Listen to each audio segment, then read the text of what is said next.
called in. Hello again, it's me Chaz back with another video. This is my CAF World Cup qualifiers match day 6 for Group A, B and C review. All the matches took place between the 23rd and 25th of March. And we're going to start off with the first group that I mentioned, and that is Group A. Each group has a total of 6 nations, and the nation that finishes top of the group will qualify for the 2026 World Cup in North America. The nation that finishes second, if they're one of the 4 best runner-ups, they will have another opportunity to qualify for the World Cup in round 2. So the nations in this group, we have Egypt, who is the very first African nation to ever compete at the World Cup, competing in the second World Cup in Italy in 1934. The other nations in this group is Burkina Faso, Sierra Leone, Ethiopia, Guinea-Bissau and Djibouti. Egypt are the only nation in this group to have ever competed at the World Cup before. And most recently they competed at the 2018 World Cup, where they were in the same group as the hosts of that World Cup, and that's Russia. Alright, let's start with the group leaders. That is Egypt. They defeated Sierra Leone 1-0. This is the second time that these two nations competed against each other in this group. The previous match took place back in November of 2023, where Egypt beat Sierra Leone 2-0. And in the return leg now of this game, Egypt once again defeated Sierra Leone, this time 1-0.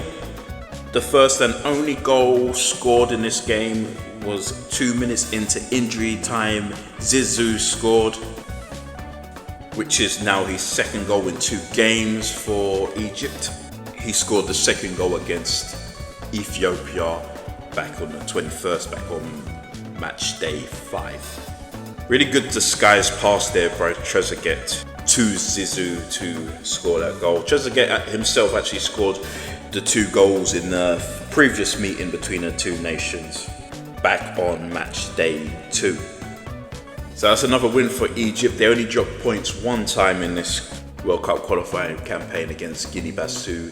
They are still top of the table, 5 points clear of Burkina Faso. Their next game in September on match day 7 will be up against Ethiopia. Egypt in a really good position to qualify for another World Cup. For Sierra Leone, on the other hand, they are now 3 points behind Burkina Faso, who are second, and 8 points behind Egypt, who are first. If Sierra Leone do qualify for the World Cup, it won't be in this round. I can't see it. They definitely have to start picking up points, can't afford to drop any more. Their next game is against Guinea-Bissau. And speaking of Guinea-Bissau, they took on Burkina Faso on match day 6. The previous game between the two ended in a 1-1 draw. This time around though, Burkina Faso defeated Guinea-Bissau 2-1. First goal came in the 6th minute. Lisana Torres scored. Toros passed it to him and he scored. That's good link-up play. They did it in the last game as well. That's 1-0 to Burkina Faso. 30 minutes later though, Guinea-Bissau do equalise thanks to a goal from Zidane Banjaku. Gets on to the end from a long ball from Semido. Gets the equaliser and we take a 1-1 into the second half. Late on though, in the 73rd minute, Lisana Torre would score again for Burkina Faso. Now 2-1. This is now his 5th goal in 4 matches. Really putting his nation in a good position to try and qualify for their first World Cup. Still, they are 5 points behind Egypt. But this is a good win for them. It puts distance between them and Sierra Leone, who are in 3rd, so they are in a good position to get into the second round of qualifying. Burkina Faso's next game will be against Djibouti, who are currently bottom of this group and can't qualify directly. I will talk about why when I talk about their game against Ethiopia next. For Guinea-Bissau, they are 10 points off Egypt. They would need to win their next 4 games and hope that results around them are in their favour. If they're going to qualify directly from this group, their best bet of qualifying for the World Cup would be in the second round, but still, even then, they are currently 5 points behind Burkina Faso. Their next game would be against Sierra Leone. That's a 6-pointer there. Okay, and now the final match in this group, Ethiopia against Djibouti, which took place in Morocco in the Ben Mihad El Abdi Stadium. Ethiopia would pick up their very first win in this World Cup qualifier, beating Djibouti by 6-1. 2 of their players in this game, that is Bereket Desta and Abubakar Naza. Both scored 6 goals between them to give Ethiopia the win here and give them a fighting chance to try and qualify for the World Cup. First goal was scored by Desta in the 19th minute to give Ethiopia the lead. Good striking instinct there. Nazar would double Ethiopia's lead in the 34th minute. Desta with the assist for Nazer. 3 minutes later, Nazer would score again, now his second goal in the game for Ethiopia and their third. WCQ with a good pass there and Nazer finishes it off. That's 3-0 in the first half. Second half, Djibouti do get a goal back. Samuel Akinbenu scored. That's his second goal in 2 games for Djibouti, but both times nothing more than a consolation. Desta would score a goal back in just 1 minute. After Djibouti's consolation, the score line at that time was then 4-1. That's Desta's second goal in this match, and WCQ with another assist for Ethiopia. The last 2 goals were both penalties for Ethiopia. Nazer first in the 58th minute. It's a penalty given, that's 5-1, and he completed his hat-trick. And then in the 70th minute, Desta would score a penalty, making it now 6-1, and he would get his hat-trick for Ethiopia. That's 6-1. Again, gives them another chance. I believe a draw here, or if they did lose this game, they wouldn't have been able to qualify directly. With this loss for Djibouti, they cannot qualify for the World Cup in this round. And with only a point, 10 points behind Burkina Faso, they need to win their next 4 games and again hope results around them are in their favour. Djibouti is going up against Burkina Faso, who are currently second, and Ethiopia will go up against Egypt, who are first. So we got the bottom 2 against the top 2 on match day 7. That should be interesting. Let's have a look at the table again. Egypt looking like they will qualify for another World Cup, get back to it after missing out on the last World Cup. Burkina Faso just 5 points behind them. Definitely look like they're going to challenge them to the wire, definitely push Egypt to the end there. Sierra Leone third with 3 points behind Burkina Faso. Despite this defeat, they still could get that second place. Ethiopia again put themselves back in it to try and qualify, but still has a lot of work to do, just like Guinea-Bissau. For Djibouti, bottom of this group, it'd be a miracle if they could get into second, to be Alright, that was Group A. We're now going to move on to Group B. So the nations in Group B, we have DR Congo, who competed at the World Cup for the first and only time back in 1974 as Zari. But they haven't competed at the World Cup since then. We have Senegal, who competed at a few World Cups, but their best performance would be the 2002 World Cup, where they reached the quarterfinals and was knocked out by Turkey due to a golden goal. Sudan and South Sudan are also in this group, as well as Mauritania and Togo, who competed at the World Cup for the first and only time back in 2006, where Germany were the hosts for the second time. So in this group, half of the nations in this group have qualified for the World Cup at least once. And you know what, let's start with the game between Sudan and South Sudan, which ended in a 1-1 draw. This match took place in Libya, in Benina Martez Stadium. This game had late drama. Both goals were scored in the second half. In the 76th minute, Mohamed Issa would give Sudan the lead. Some good footwork there before the cross by Cassini. Got Adil with the header there, saved by the keeper, but Issa reacted the fastest and gave Sudan the lead. All three of those players, by the way, were substitutes. But South Sudan would equalize 8 minutes in extra time. Omot would score for South Sudan.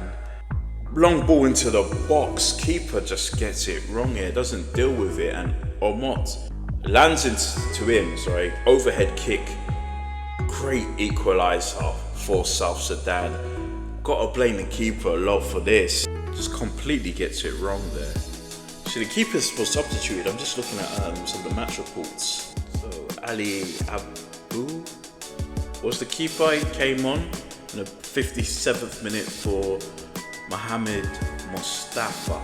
So that's interesting. That may make sense there, but regardless, poor mistake there definitely cost Sudan. Yeah, Sudan was close to doing the double over South Sudan. They beat them 3-0 prior. That was back in June of last year. If Sudan did win that game, they would have been top of this table in that World Cup qualifying position. Currently they're third, level on points with Senegal, who are second and who have that possible second round spot, and 1 point behind Congo, who have that World Cup qualifying spot. Tough for them there. For South Sudan, though they did get a much important, much needed point here, they are still 9 points behind Sudan and Senegal, who are currently second and third, level on points. There would be a lot of work needed for South Sudan if they have any chance of making it to the World Cup for the first time in their history. For Sudan, their next game is against Senegal on match day 7. That's a heavy game, that's a big one there. Second versus third, both level on points. That's definitely one to look out for. We'll see what happens next month. And for South Sudan, they are up against DR Congo, who are currently the top team in this group. So big games for these two teams coming up on match day 7. Alright, let's move on to the game between Senegal and Togo, which ended in a 2-0 win for Senegal. The very first goal was scored in the 35th minute. That goal was scored by Pape Sarr. Some good movement there from Habi Diallo before passing it, and Sarr finishing off. Nice finish there. 1-0 going into the second half. In the 67th minute, his own goal Kevin Boomer scored an own goal there, doubling Senegal's lead. That's 2-0, and they end up winning that game. Senegal making some movements there. They are now just a point behind DR Congo, who still are first. Their next game is against Sudan, as I mentioned earlier.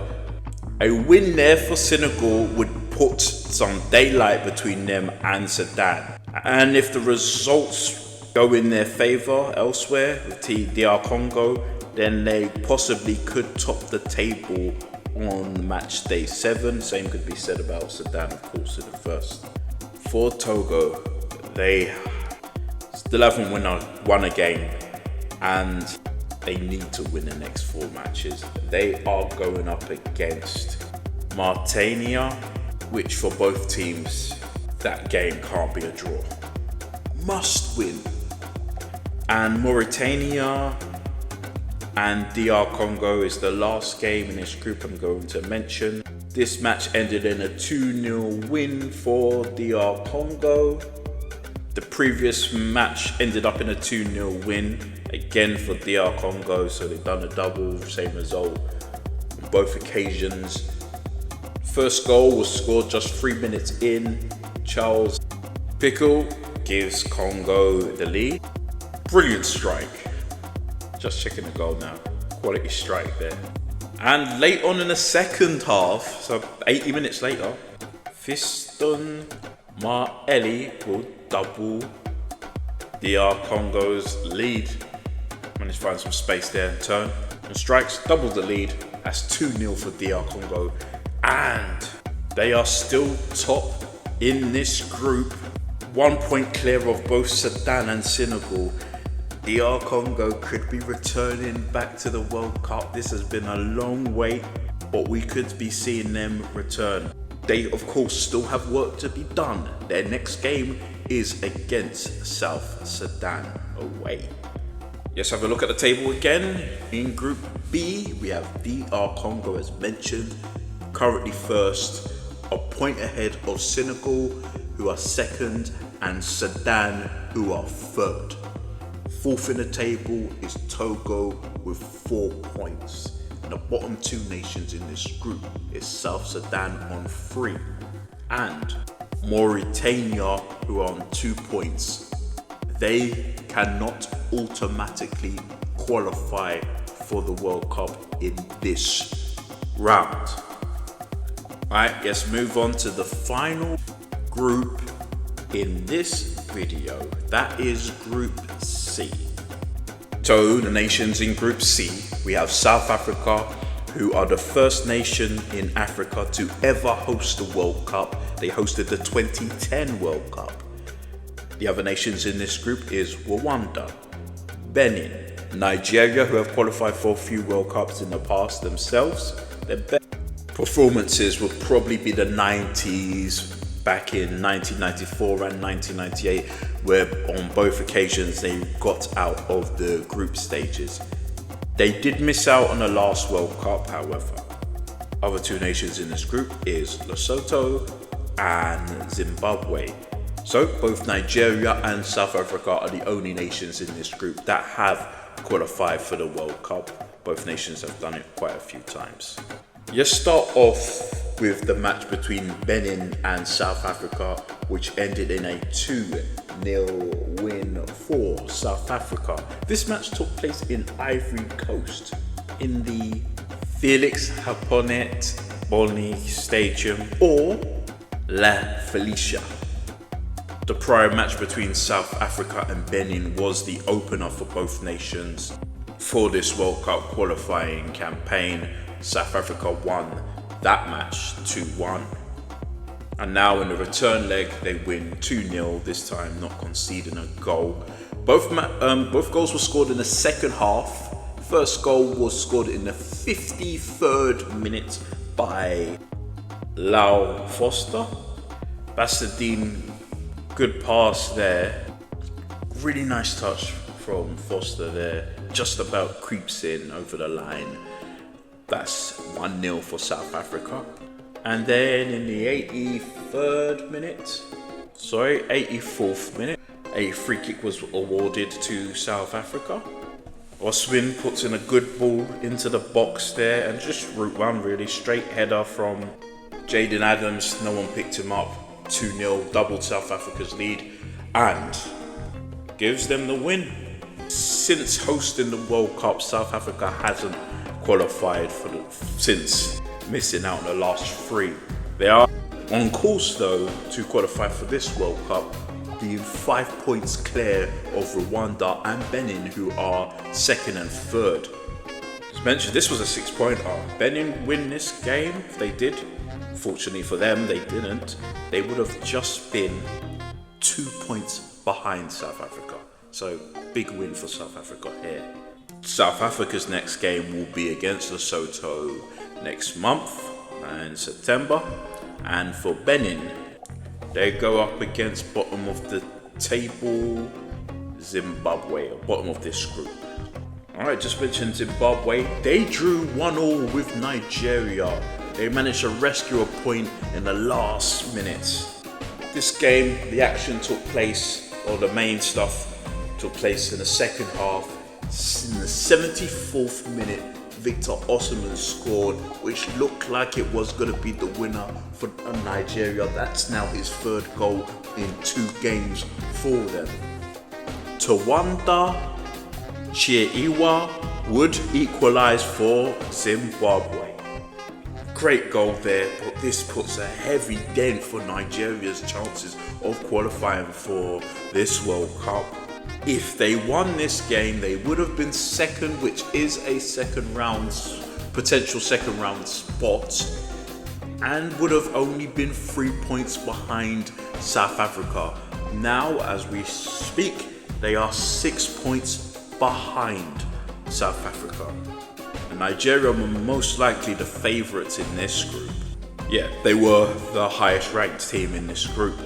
Zimbabwe did well to rescue a point for themselves, but they are still bottom in this group. They need to win all their next games to have any chance of even getting in 2nd. And even then, considering the other groups, 12 might not be enough points to be one of the best runners-up in the groups. Still, good point for Zimbabwe to pick up. They go up against Benin next. For Nigeria, they got a big 6-pointer on their hand. They up against Rwanda, who currently are 2nd and a point ahead of them. And speaking of Rwanda, the last game in this group, in this video that I'm going to talk about, is the match between Rwanda and Lesotho, which ended in a 1-1 draw. And again, just like the other matches in this group, the goals that were scored were all scored in the second half. First goal came from a long ball from Thierry Manzi, who was pretty much in his own penalty area. Long ball, route 1. Jogia Krizera picked up on it fast. Scores. That's 1-0 for Rwanda, but in the 82nd minute, Lesotho will equalise. Or they do equalise, I should say. Lenny Hanono Photon would give Lesotho the equaliser. Very good goal here, actually. I like it. Free kick gives problems into the penalty box, and an overhead assist from McConaughey would make it 1-1. This was points dropped, obviously, for Rwanda here. If they did win their game, they would have been just 2 points behind South Africa. So that's points dropped here. Rwanda's next game would be against Nigeria. Away again, that's a 6-pointer. Must win for both teams if they're going to even have a chance to catch South Africa. For Lesotho, on the other hand, they will be playing their group leaders. I believe a loss to South Africa would stop any chances of Lesotho, small hopes of qualifying directly from this group. Right, let's look at the table for one final time. South Africa, currently top, could return to the World Cup after missing the last three. Again, the last time they qualified for the World Cup was as hosts in 2010. Rwanda are second, 5 points behind South Africa, and level on points with Benin, who are third. Fourth in the table is Nigeria. Fifth, Lesotho and Zimbabwe are bottom of this group. Okay, this was another very late video, but I finally uploaded it. This was my CAF World Cup qualifying match day 6, Group A, B and C review. That's a long title, but thanks for watching, appreciate it as usual, and bye.